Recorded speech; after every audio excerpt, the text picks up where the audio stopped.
My name is Gabriel Avalos, and I'm the content manager for DC Dialogues, a student-led initiative tasked with bringing programming to NYU DC and the greater community. Besides thanking all of our attendees, I would like to start off by thanking Polly Terzian and Tom McIntyre. Without their help and guidance, this event would not have been put together. Before starting the discussion, I would like to provide some insight as to how this discussion came to be. During the initial brainstorming sessions with Polly and Tom, we knew that we wanted to focus on women in leadership through the context of the coronavirus pandemic. This was only natural given that women have been responsible for some of the most notable and effective responses to COVID-19. These leaders include New Zealand's Jacinda Ardern, Germany's Angela Merkel, and Taiwan's Tsai Ing-wen. However, in the wake of nationwide protests against police brutality and the issues of racial injustice in America, we found women taking the lead once again. With the issue of racism at the forefront, leaders like Washington, D.C.'s Mayor Muriel Bowser, Atlanta's Mayor Keisha Lance Bottoms, and the co-founder of Black Lives Matter, Patrisse Cullors, have proved how important it is for women of color to lead during difficult times. With that said, it became clear that our discussion should shift its focus from women leading in the midst of the pandemic to the significant progress and calls to action that women, and especially women of color, have made in response to two of the most defining developments of recent memory. Now, let's introduce our discussion's panelists. First, we have Glenda C. Carr. She's the CEO and co-founder of Higher Heights for America. Hi, Gabriel. Hey, everyone. Next, we have Amanda Hunter. She's from the Barbara Lee Foundation. Hi, thanks for having me. And filling in for Maria Teresa Kumar is Brianna Carmen, Director of Organizing and Partnerships for Voto Latino. Hey, everyone. And last, our discussion's moderator is Betsy Fischer Martin, an Emmy Award-winning journalist and TV news executive. Currently, she's the Executive Director of American University's School of Public Affairs' Women and Politics Institute. Thank you, happy to be here. Thank you. And lastly, we'll be having a Q&A after our discussion with our discussion's panelists. If you have any questions you would like to be answered, please input them at the Q&A box below. Thank you, and with that said, let's begin our discussion. Thanks, Gabriel. Well, I'm thrilled to be with you all today to talk about my favorite topic, women leading. As Gabriel set it up so nicely, women are leading on so many fronts, which is terrific. I wanted to start the discussion with Amanda, with the Barbara Lee Foundation, Barbara Lee Family Foundation, who we at American University are fortunate enough to partner with on a project called Gender on the Ballot this year. And the Barbara Lee Family Foundation has done a terrific new study, I think, that will set the stage nicely for our discussion. So I've asked Amanda to bring a couple of her slides along, but they looked very closely at women leadership. And it's called Rising to the Occasion, How Women Leaders Prove They Can Handle a Crisis. And it's a look at basically how women are leading and how women are leading through a crisis and what those characteristics are and what we can learn from that. And then what candidates actually need to know about that as they think about running and holding elected office. So let me turn it over to Amanda for a few minutes to set the table for us and give us an overview of their findings. Thanks, Betsy. And at the Barbara Lee Family Foundation, we've been doing nonpartisan research for over 20 years now on the obstacles and opportunities women face when they seek office. So just a couple of thoughts to frame our findings. As you can see, women are still vastly underrepresented at all levels of executive leadership in the United States. We've only had 44 women governors, but we've had more than 2,300 male governors. And while we've had 3 women of color governors, we've never had a Black woman governor in this country and only have had 1 openly LGBTQ women governor. And a couple of kind of broader facts about women's challenges and opportunities in executive office. Some of the obstacles that women face, and we'll see this kind of refrained in our new research, are qualifications. Men are assumed to be qualified, and women have to prove they're qualified over and over. And we also know that voters will not support a woman candidate that they do not like, even if they believe she's qualified, but they will vote for a man they do not like if they believe he's qualified. And finally, honesty and ethics. While women are put on this character pedestal and expected to be more trustworthy, that is sometimes a liability. Where women have opportunities, and we see this in the new research, are being a 360-degree candidate, really bringing the whole of their experience to a situation, being able to show strength versus toughness. Voters want a woman who is strong enough to handle a challenge, and we'll see this in the new research as well, but they don't want a woman that is too tough. Women have to satisfy both gender stereotypes when they seek executive office. And finally, voters like a sense of humor. They want a woman that doesn't take herself too seriously.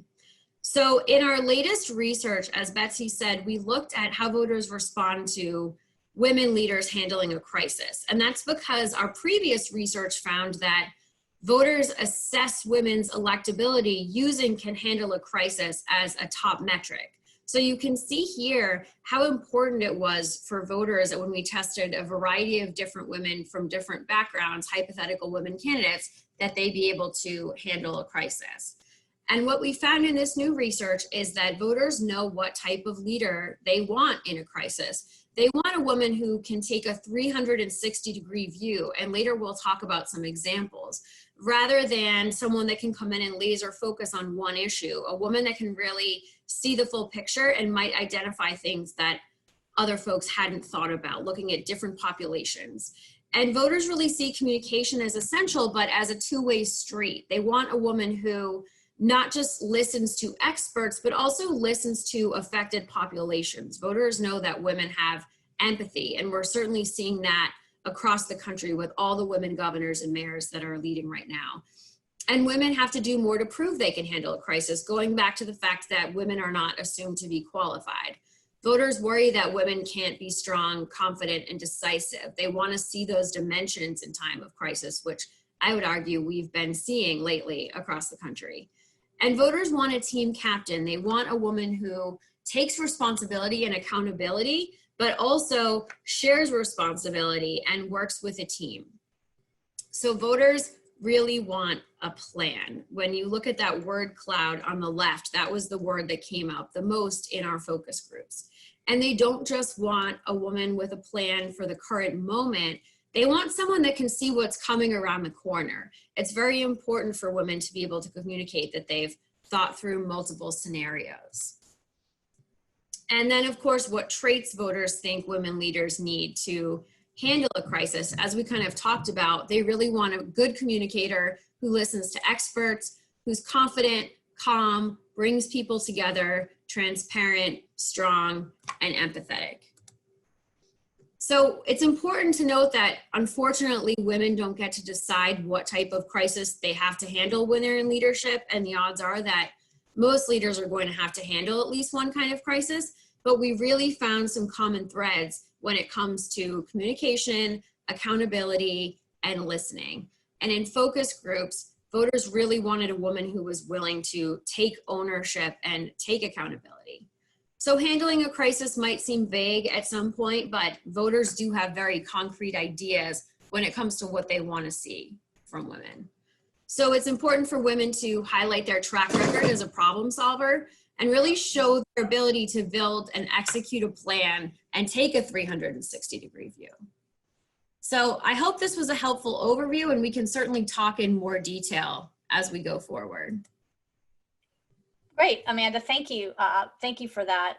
Very interesting. I want to just open with a question to everyone on the panel of how we reflect on the last couple of months, of the different issues that have gone on in the States, certainly COVID, certainly the Black Lives Matter and some of the protests. And as Gabriel mentioned at the beginning, we've seen so many women leaders step up and here in the United States and obviously around the world. And so I'd just like to get your thoughts, first of all, on how each of you have seen the last couple of months and how the various crises that we are going through in the States here has changed the perception of what strong leadership looks like, especially as it pertains to women. Glenda, could I start with you on that? Sure. Thanks. And so, Black women in America actually have historically put more into our democracy and into our country than what we actually get back, right? So the 23 million Black women in this country are underrepresented and underserved. And so what COVID-19 has shed a light on are two things: the continued racial disparities around the income disparities, health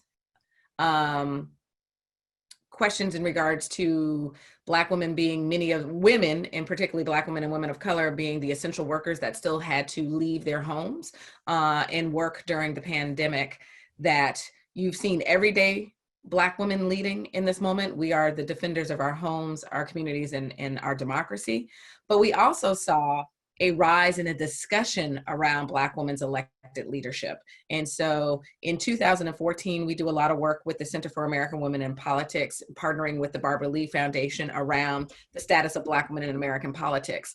So in 2014, there were only 2 Black women elected and serving as mayors of top 100 cities. We now have 6. And so over the last 6 months, we've seen those Black women boldly leading, like the mayor of DC, Mayor Bowser, the mayor of Atlanta, Keisha Lance Bottoms, and frankly, London Bree, who was one of the, California was very early in their asking people to social distance and stay at home. And so was her leadership in San Francisco.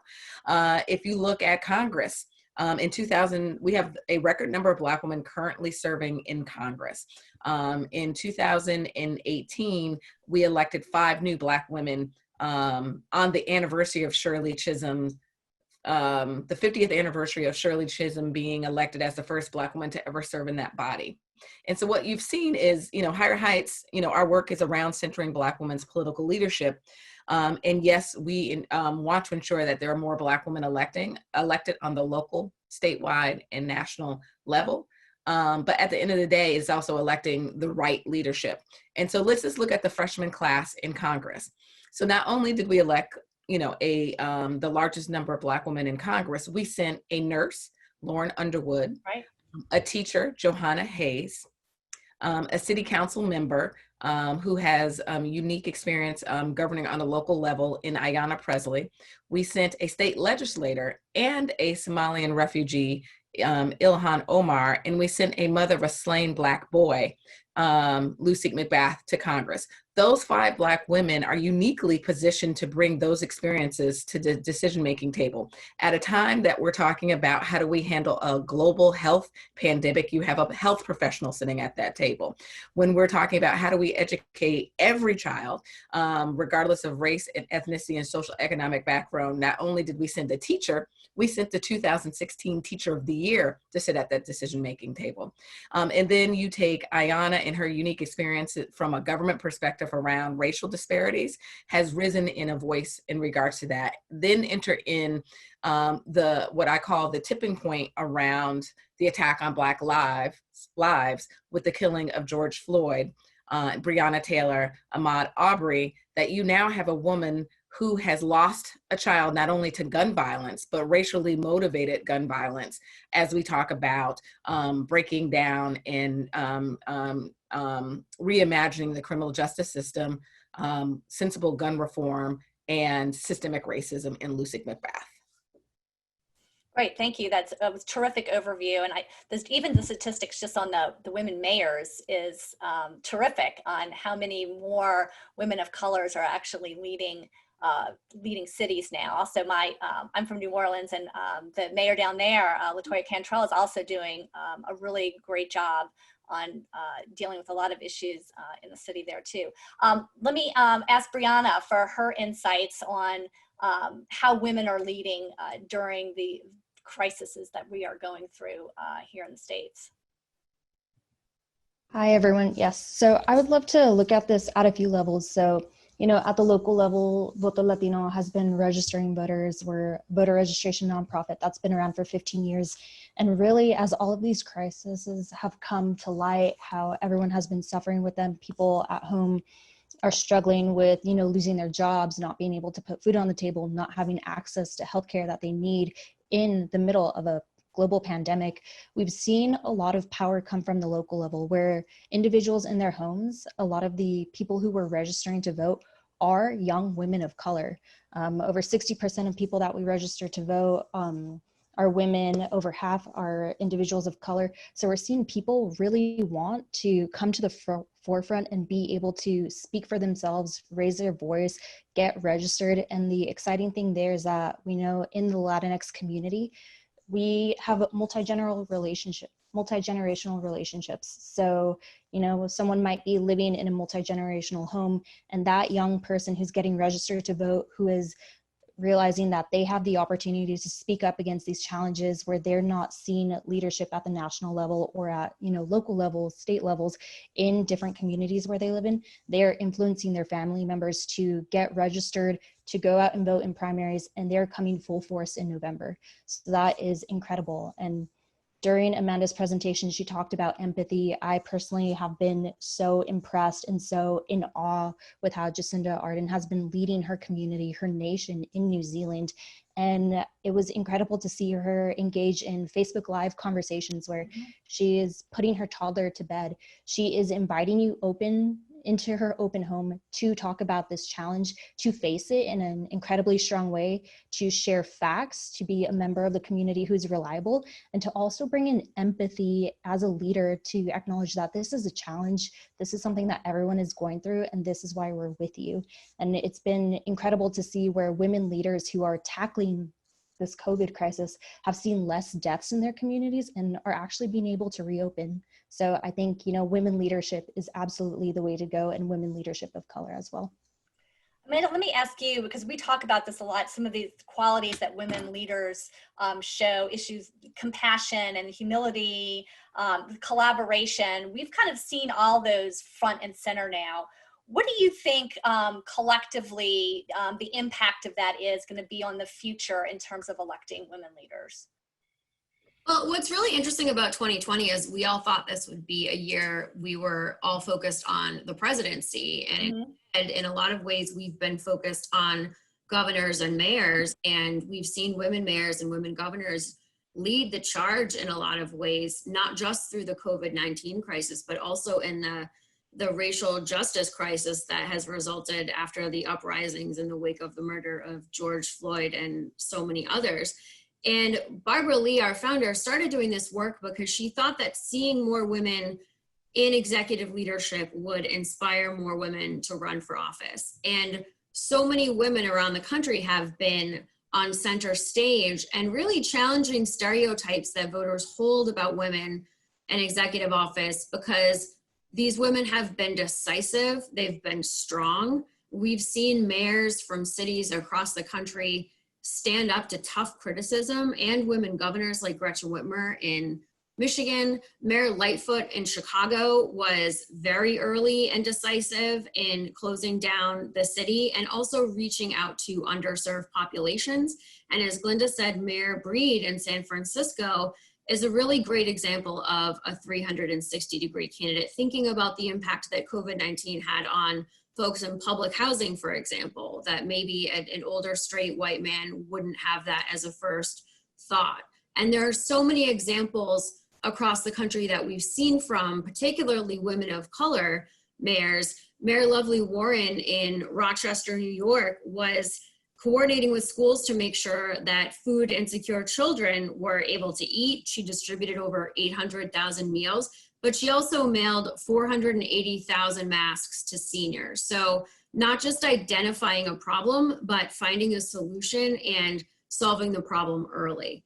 And some folks have asked, what about all of the backlash and the criticism that we've seen? And we certainly have from a number of the women leaders across the country, and certainly some of that comes from misogyny. But I think what's important is that these women are too focused on problem solving to be daunted by criticism. And we've certainly seen that with Mayor Bowser in Washington, D.C., for example, not just standing up for the district during the COVID crisis to make sure that it received its fair share of federal funding, but certainly in response to the uprisings in D.C. and painting the Black Lives Matter mural and not being daunted by the very personal criticism that she faced from our president and others. And so I think all of these women are defying these long held stereotypes and hopefully will change the minds of voters across the country. And there's a whole generation of young people that will never remember a time that women leaders were not on center stage being strong and decisive. Glenda, I want to pick up on the points that Amanda made there. Politico had a big piece last week about the spotlight and the challenges that go along with some of the big city mayors who are Black women. I know you've said that sort of our leadership was built for this moment. But I just want to read a quote from Michael Nutter, who of course was the former mayor of Philadelphia, because he talked about some of those challenges. He said, there's always added pressure on Black mayors dealing with public safety issues because you're caught in the middle. Black communities want to be safe, but they don't want to be abused. And as a Black mayor, you have to be able to deliver both of those messages, which at times might be at odds with each other. Can you talk about how some of these Black mayors have kind of been able to rise to those challenges and kind of find that important middle ground?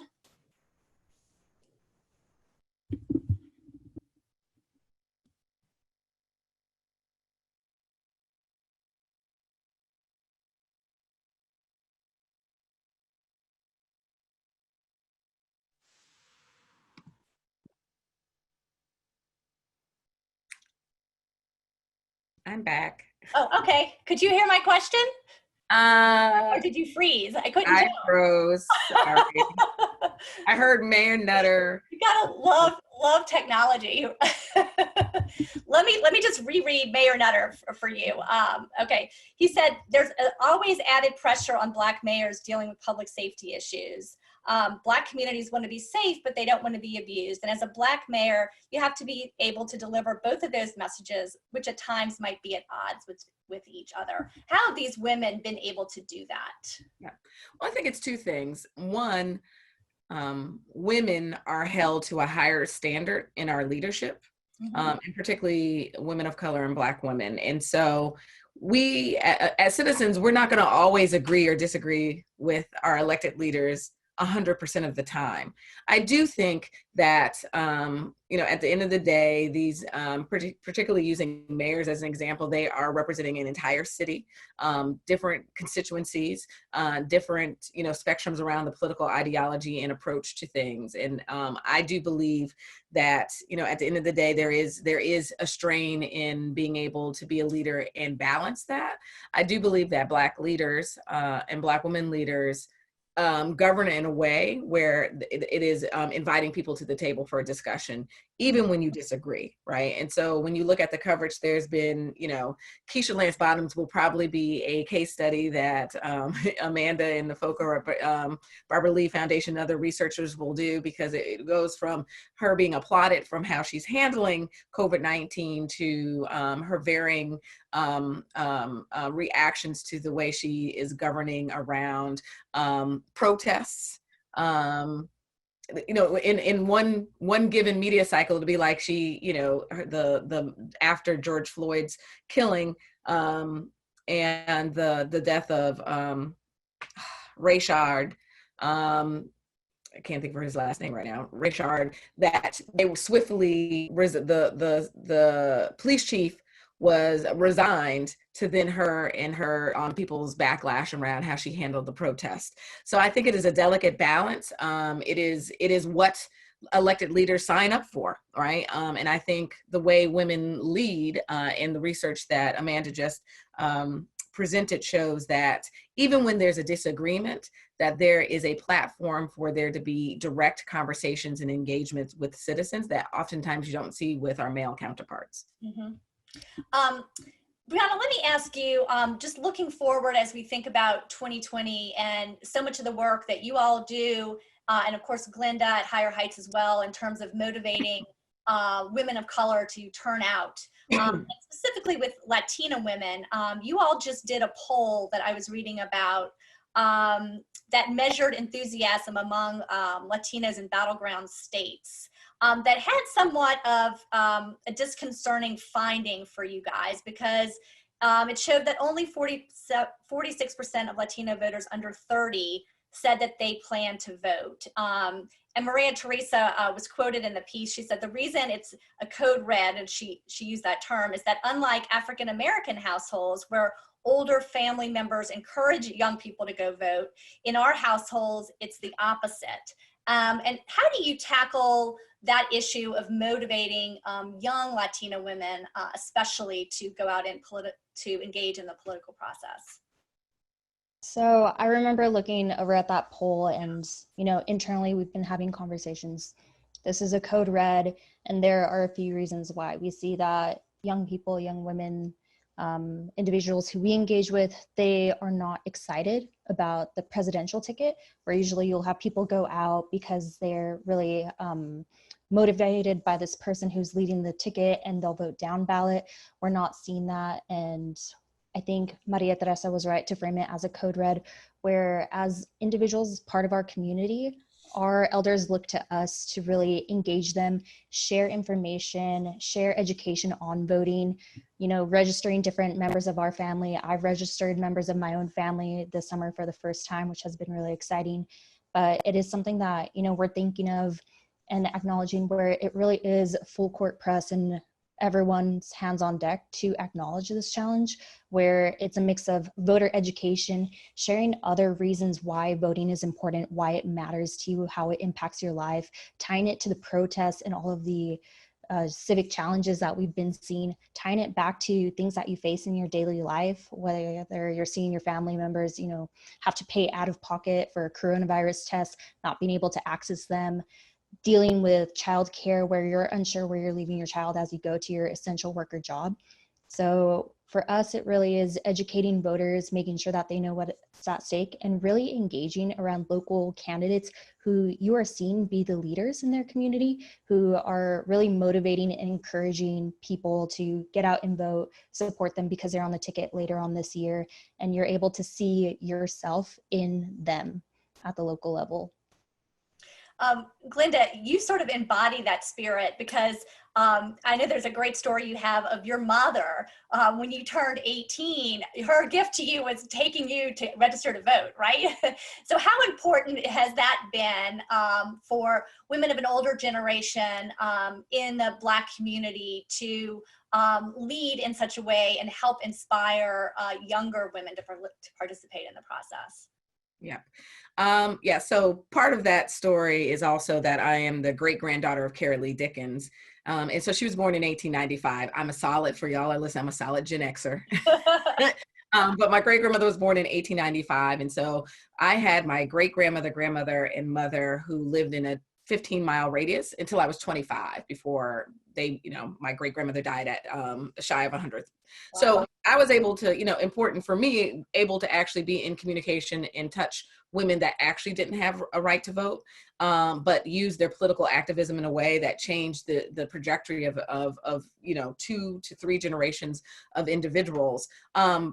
That's my story, and that's what motivates me. And so the question is, how do you then broaden a conversation around how do you motivate voters across the age spectrum and the ideology? And so for me, it is this tradition of Black women. You'll hear Kamala Harris talk about this year. One of the traditions around African Americans is also you went to the polls with your parents or your grandparents, right? We actually, you hear stories of people dressing up and going, that it was an activity. And so with COVID-19 and re-envisioning how we're voting, right?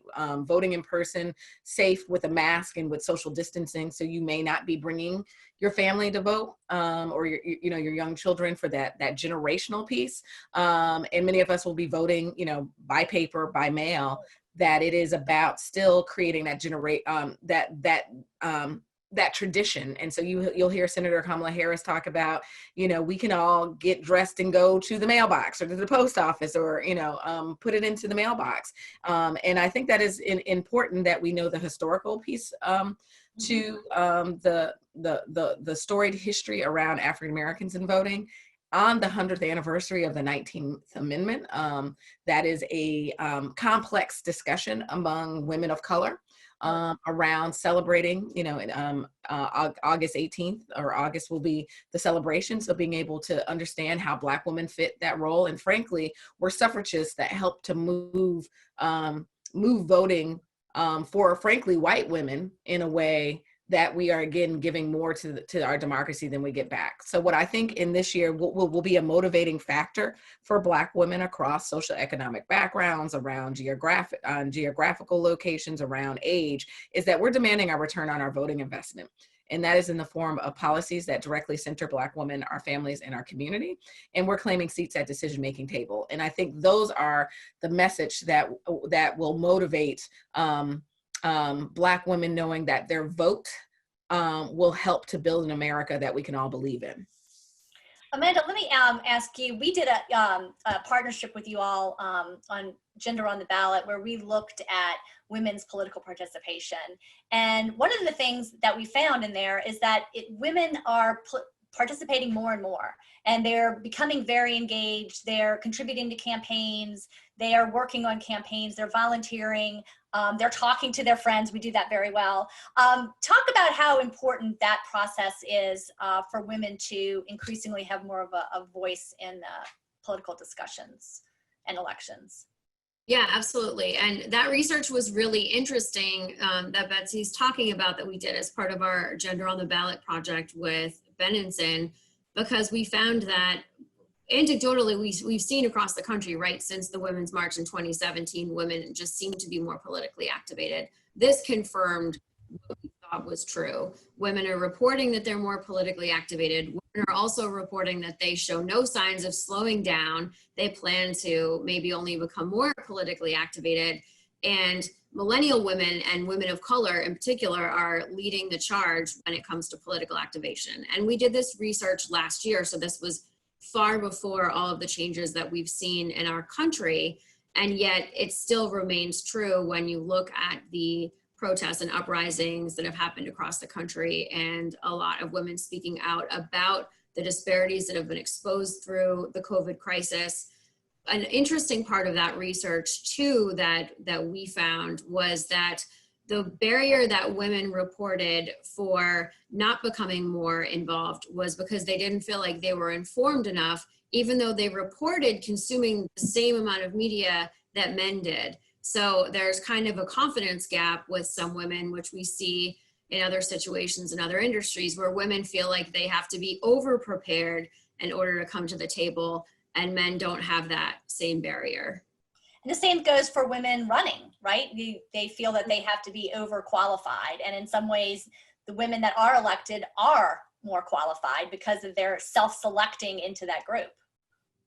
Right. And also because women have to work so much harder to get elected, that right. They are so accomplished by the time that they get there. And when you look around at a number of the women that were elected in 2018, we certainly saw that. Glenda, I wanted to get your thoughts too on the vice presidential pick, because I wish it would just go ahead and happen already. I'm sure you do too. It's who's up, who's down, who's in, who's out.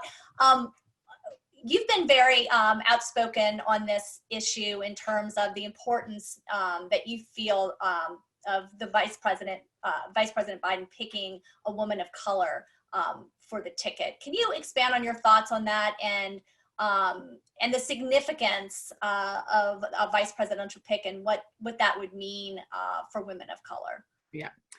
And so I would start with, yes, this has been the longest conversation around a vice president in at least the time span that I've been studying democracy. At the end of the day, all of the women that are on this list are qualified and ready to lead day one, right? And so it'll be up to the presumptive, the Democratic nominee to determine who he thinks will enhance his ticket in his administration. But let's be clear. We have scrutinized every single one of those women on the list, one, frankly, more than we have the actual nominee on issues. And I don't think there's ever been this much coverage or this much discussion about who the VP pick is.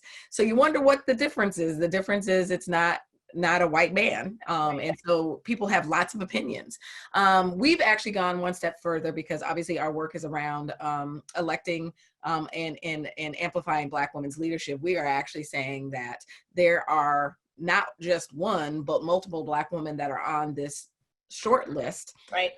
That not only would be an asset to the ticket as a running mate, but also an asset in the administration. And so I'll bring Shirley Chisholm back. For those who could see, I actually have a printer over my shoulder. So not only was she the first Black woman to ever serve in Congress, she also ran in 1972, 48 years ago, for president.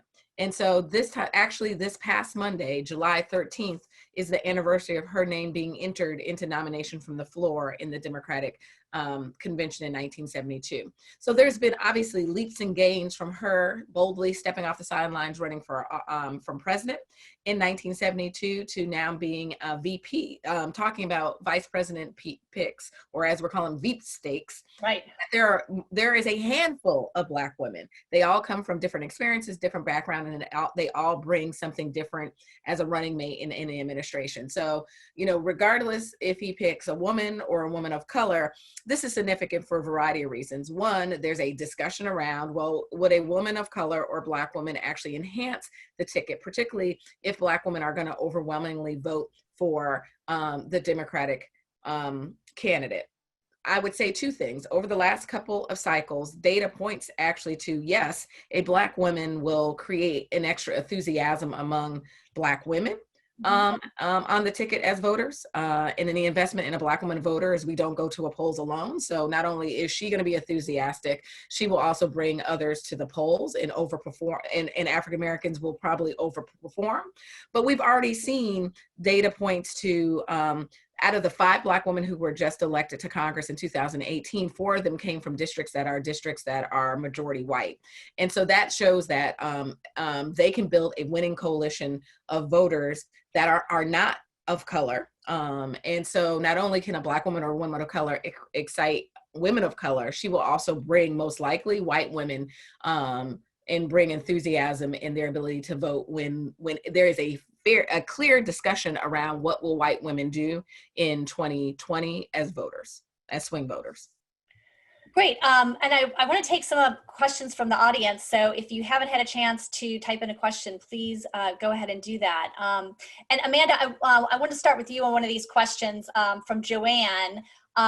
She has a question about your word cloud, and she wanted to know if, does the word cloud show words that are helpful in stump speeches? And I know you all have done a lot of research on messaging around for women candidates and what's effective in that sense. So can you talk a little bit about that?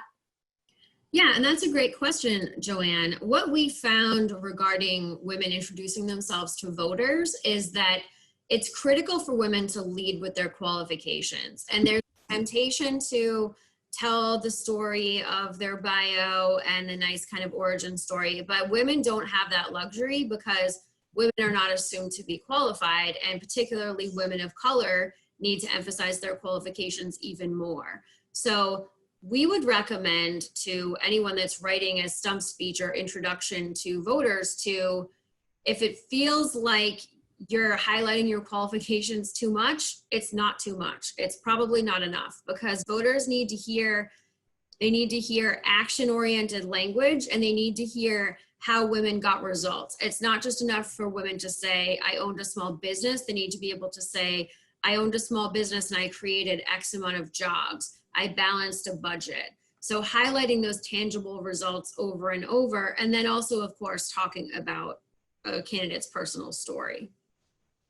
And one more, another question for you about some of the research from Susan Littman. She said, the qualifications deemed necessary for women leaders are qualities we would want in any leader, obviously being compassionate, humanistic, empathetic, etc.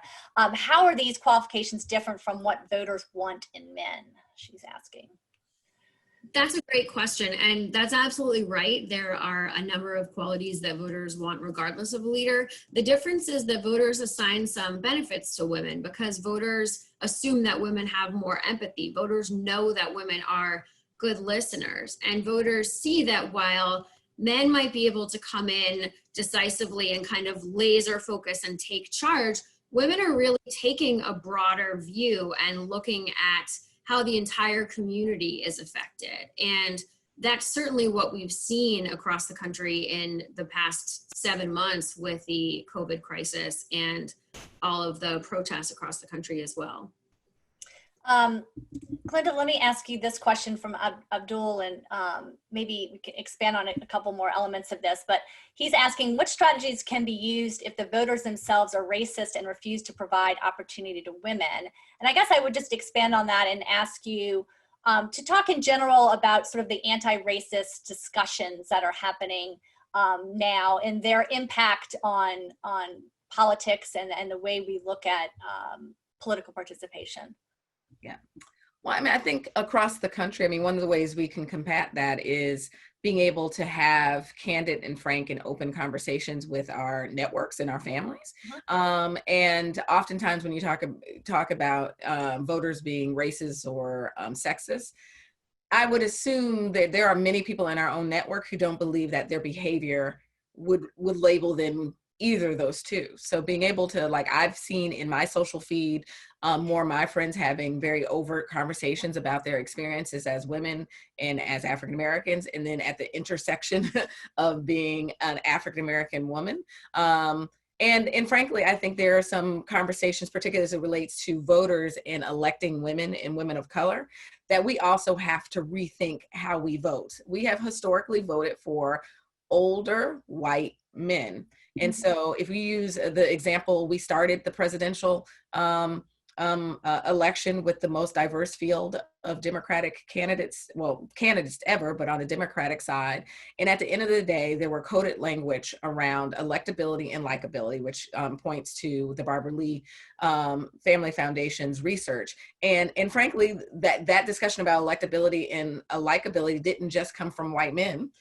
It came from women of color, and Black women, right? And so we have to push ourselves from a voter's perspective to really determine, what types of qualifications we want in our leadership. And are we unconscious or consciously putting in gender and cultural biases around what type of leadership, right? To be able to hear, I've heard 1,000 of people, because like I said, we've called and making, encouraging that the vice president should be a Black woman. And we've heard from Black women who want to see more Black women in elected office, that the stakes are too high for us to chance having a Black woman on the ballot, right? Because that Black woman could then, that white voters won't vote for her, and that frankly that Black voters might not vote for her. And so I always say that at the end of the day, we want to imagine. All we have to do is imagine the possibilities that exist for what our leadership looks like. At the end of the day, Americans want economically thriving, educated, healthy, and safe communities. And who are the leaders that are best equipped to do that? And they may come in the form of leaders that don't look like the historic leaders that have led our country. And so I would say it is us internally assessing how we perceive leadership, and leadership that is diverse. And for us to continue to have and push our networks to be very clear around their unconscious bias around women's leadership. Great, thank you for that. Brianna, let me ask you this question from Dennis, who says, about half of all women-run businesses are controlled by women of color. Do you believe this significant participation in the economy will provide more opportunities for women of color to reach management and CEO levels in large businesses and corporations? And I guess maybe is there a parallel in the political world for that as well? There is a parallel. I know we've talked about many young women candidates of color who are starting to run. 2018, we elected the most diverse Congress, which was incredibly exciting. Dennis, that stat that you shared is exciting. At the same time, we need to acknowledge structural and systemic barriers that exist. Linda was talking about likability being coded language, the way that maybe we consciously or unconsciously view, assess, and criticize candidates. I was looking through some of these comments, and I know one of these individuals mentioned that, you know, we assess everything from the way this person's hair looks, the way their makeup looks. Is she smiling? Is she not smiling? Did someone catch her on an off day? Does that mean that she's unqualified? And I think the same can be said for, you know, the business world. It is a reflection of our culture and our values. And some challenges that we see as women look to rise in any field is these barriers that have been set up, whether it's people who are looking at performance reviews. We know that women are not giving clear feedback, where people definitely hold back from giving concrete advice on how they can advance for fear of hurting their feelings or for fear of not knowing how to address someone that doesn't look like you. Maybe the boss might not necessarily look like the person that they're managing, and they shy back from giving concrete feedback that could help that person, you know, advance in their career. To this present day, we don't see a large number of women who are part of corporate board seats in those boardrooms. Individuals of color, they're not being part of those conversations, making important decisions. So I think that statistic is exciting, where there's a lot of interest, but we need to assess gaps and definitely acknowledge that these systems are created with barriers in mind. And if we want people of color and more diverse individuals to rise, we need to address our own roles in them and how we can break down what has, you know, existed for decades and if not hundreds of years, in whether systems of politics or systems of business. Amanda or Glenda, do either one of you want to add anything to that? Yep, I would say that women of color and the work around Black women, we again put more into society and we get back. And so we rotate more economic dollars, we start more businesses, and we disproportionately vote more. And so the question is, how do we change systems, perceptions, and create opportunities for us to then step into the leadership roles without institutional barriers and man-made obstacles? Amanda, did you want to add anything to that? Well, I'll just say that in our 2017 Opportunity Knocks research, we found that voters were very open to first-time women candidates, and particularly women of color first-time candidates who had owned a small business in their community. So if there are women out there that are operating a business that are thinking about running for office, but think, I've never held office, I've never run for office before, voters were certainly enthusiastic about translating the skills of owning a small business to serving in office. Great. Let me ask, see who wants to weigh in on this question from Paola, who asked, thank you very much for your research and insight. Not all women want to run for office and choose to take instead advisory roles. Is there any research on women chiefs of staff or women in high positions of influence within a political administration and their role in times of crisis in general? And I do think we've certainly seen women taking the lead in different organizations, your organizations, Black Lives Matter, I know the DCCC is headed up by a woman. And so what are your thoughts on sort of women behind the scenes really working in politics but not actually running themselves? Who wants to take that?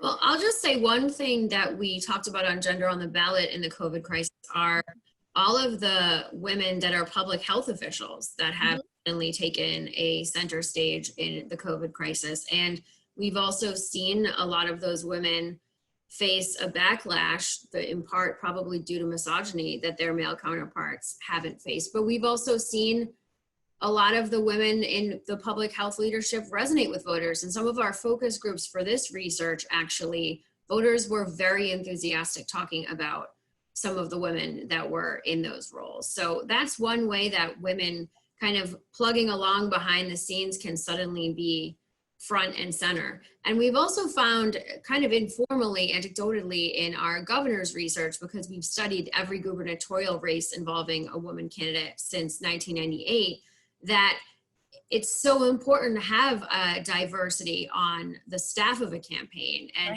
having representation really ensures that a candidate is able to take a 360-degree view and not fall into some of the traps that candidates fall into when their entire campaign staff looks the same way and looks the same way as them.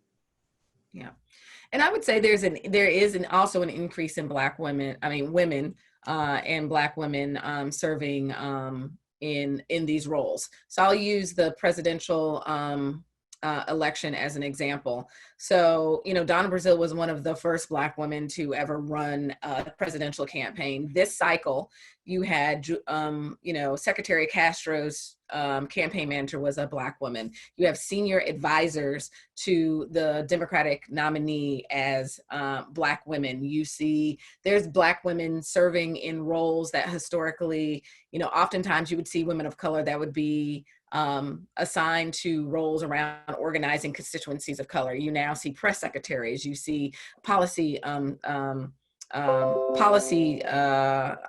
advisors and analysis.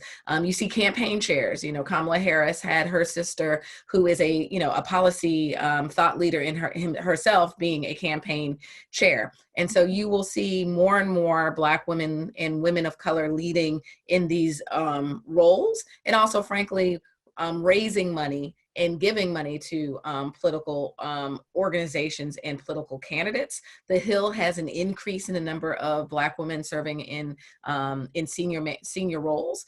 So I always say that, you know, not all of us need to run. I know for a fact that I don't want to be an elected official, but we all have a role to play, and that may be just I shouldn't say just.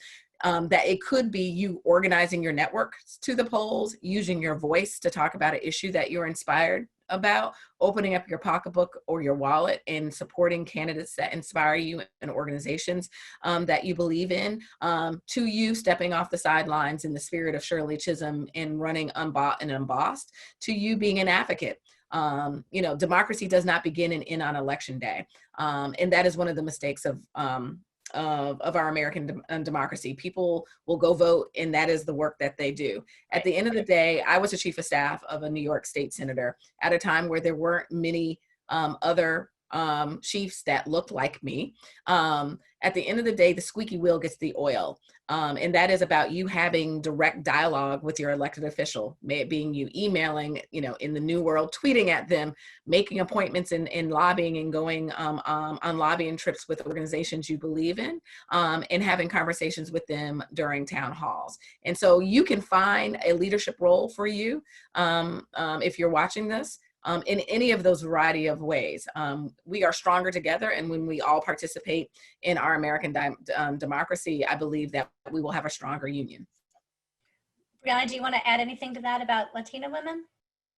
Absolutely. I think, you know, it was incredibly exciting to see very talented, amazing Latinx women rise to become senior advisors. There were individuals on Julian Castro's team. There were individuals on Beto O'Rourke's team and some of the other candidates who were running. And just to really affirm everything that's been spoken, it's so important for individuals to be able to share their experiences, lift up their communities, be in those rooms, talk about the people who are not being talked about. I've been in some of those rooms as, you know, a young Latinx woman from a border community, and it's incredibly important for you to be there, share your experience, talk about things that you see matter. You bring a perspective that is so unique and different and is sometimes underrepresented or not even thought about at all. And it's something that needs to change. I love how Glenda mentioned, you know, you don't need to run for office, but you can be the campaign manager. You can be a policy analyst. You can be an advisor, someone on those teams knocking on doors for a candidate that you care about, collecting all your family and friends, raising funding for a local, you know, city council member. So democracy looks like a lot of different things. And I think what would be exciting is for individuals to really, you know, pick and choose what works best for them and really dive into it so that way their communities are represented. That's great. Here's another question about sort of intersectionality from Janet Youngblood. She says, women have a hard time in our society, whether they are Black, white, Asian, Hispanic, etc. This is a fact. Is it a good idea to emphasize these categories when running, or should the emphasis just be on being female? And she says, I believe there is a loss of interest in the electorate when individuals stress ethnicity. What do you think? Does anyone want to tackle that? Well, oh, go ahead. You can go ahead. Go ahead. Go ahead. Mine's anecdotal. I'm sure yours is research-based. Well, I was just going to say, we definitely hear that in our focus groups from people, but the reality is that we all have a bias regardless of what we think we believe, just based on the system that we've been exposed to our whole lives. And what's really changed when it comes to women running for office in the past several years is that women are running as their authentic selves. They're not trying to fit into an outdated template that for hundreds of years was dominated by older white men. So women are bringing the whole of their experience. If the whole of their experience includes being a woman of color, if it includes being an LGBTQ candidate, they're bringing that with them because they're bringing that with them to work every day. And as we've been talking about, having a diversity of voices at the table allows our government to see the spots in the population that aren't being served during a crisis, and having voices at the table, as Glinda was saying early on, like Lauren Underwood, for example, was able to talk about the maternal deaths that have been happening in childbirth and propose historic legislation as someone coming from a healthcare background and as a Black woman who has knowledge of this issue. It's another reminder why representation matters. And it's part of who candidates are, no matter how they talk about it. And when we do our research, it's important for us to understand how voters think about women from different backgrounds so that women can have the tools to run smart when they do campaign. Yeah, and I would just add to that, I should have went first because she pretty much said everything I was gonna say, but at the end of the day, like, our identities are important. And so I think where you see campaigns misfire is when we try to run women of color as white candidates, and particularly white men candidates, because then there's that disconnect of, well, she's not authentic, she seems contrived or you know, scripted. That at the end of the day, it is interesting that there's a discussion around identity politics when there's a rise in the diversity of those who are running in politics. So identity politics worked when it was, you know, just a handful. It is hard to separate yourself, your identity. And you should lean into that. I mean, I would never advise a candidate to be like, well, let's, you know, you look back. I remember that there would be advisors telling Black women candidates, you know, to soften themselves, and those are codes around, you know, wear your hair straight, don't wear it natural, don't wear these types of earrings, or these, you know, all of these things that could make voters feel, you know, the notion is my goal as a Black woman is not to create a comfortable environment for others, right? I need to bring my authentic self to the decision-making tables. And at the end of the day, the reason why you see this overwhelmingly embrace of the Black women who are leading during COVID-19 and the uprising since Memorial Day is because they're showing up in their very authentic selves. And that is why I think they resonate. And I believe that we all should be leaning into our identity and in the intersection of that at politics. I will argue that one individual who I think does this incredibly well as a Latina candidate is Alexandria Ocasio-Cortez. She shows up to these meetings where, you know, there would have been advisors who would have told her, do not wear your red lipstick, do not wear hoop earrings, right, watch your tone, make sure you don't come off as like an angry Latina woman. And she is fierce, she's dominant, her base rallies around her, especially when she calls out individuals on Twitter. They know that it's her tweeting, her message is authentic, her voice is real, she's showing up as her true self. And I think she has, you know, actually opened doors for other individuals to show up as their true selves and, you know, wear red lipstick, even as a young member of Congress, be bold, be loud, and come prepared. Great. Let's see, I think we have time for maybe one more quick question. This is from Linda. And she says, can you comment on the Democratic primary and the women candidates? I know, Glinda, you mentioned that a little earlier, but I'm wondering if anybody else has some thoughts on sort of what we saw in the primary process in terms of 6 women running, ending up with the final 2 being older white men. But how important was it the fact that we had 6 women on that debate stage? Amanda, I know we talked a lot about this, so maybe just share your thoughts a little bit on that as well, and what it means for the future. Sure. I mean, as Betsy said, we had 6 women at one point on the presidential debate stage, which in history there had only ever been 6 women before on the debate stage. And all of the women were alone prior to this year. So to have 6 women being able to contrast with each other as individuals rather than being the token woman expected to speak for her whole gender was very powerful. And certainly a lot of folks were disappointed, especially women in organizations that seek to advance women's political parity, that we did not end up with a woman nominee, but that doesn't mean that we didn't have any progress at all. Our founder, Barbara Lee, always likes to focus on the positive and where we have gains, and reminds us that the suffrage movement took 70 years. And the fact that there's a whole generation that is going to grow up not remembering seeing an incredibly diverse presidential primary debate stage is important. We also saw each of those women held to a different higher standard again and again on the campaign trail and faced criticism that their male counterparts did not.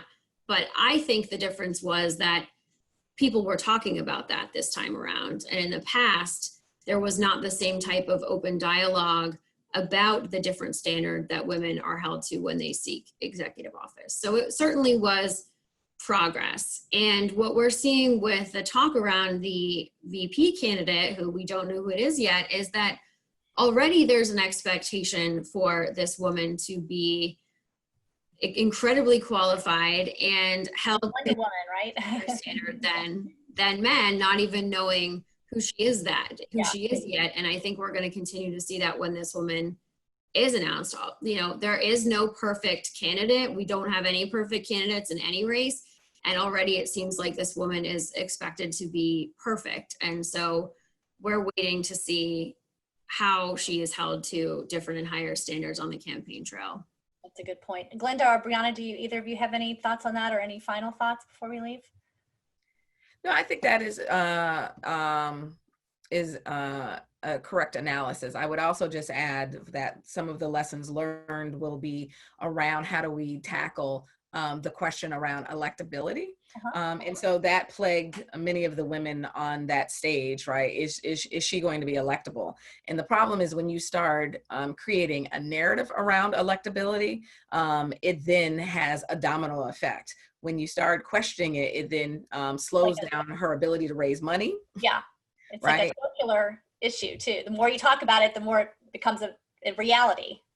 Yeah, and so I think we've been having these conversations, you know, from, you know, early on in the primary of the 2018 gubernatorial election in Georgia.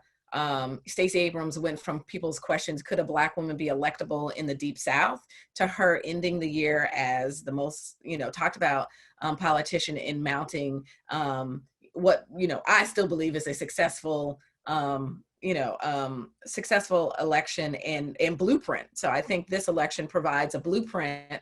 Her campaign in 2018 and the presidential campaign, a whole new playbook on how Black women, and women of color will be running for executive office.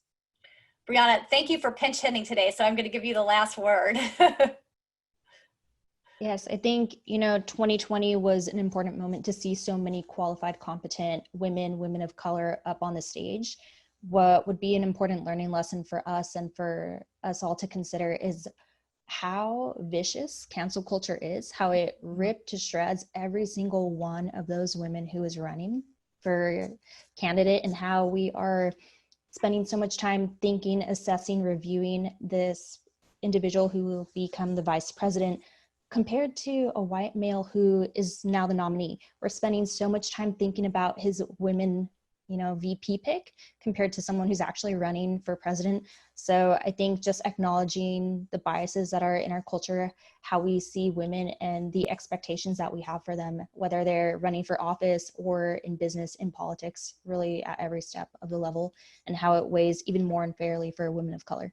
Mm-hmm. Well, I'll be watching that. So that's a good note to end on. Thank you, all of you, for participating in the panel, and thank you to the audience. It's always terrific to talk to our friends at NYU, and thanks for having this discussion, and enjoy the rest of the week. Thank you.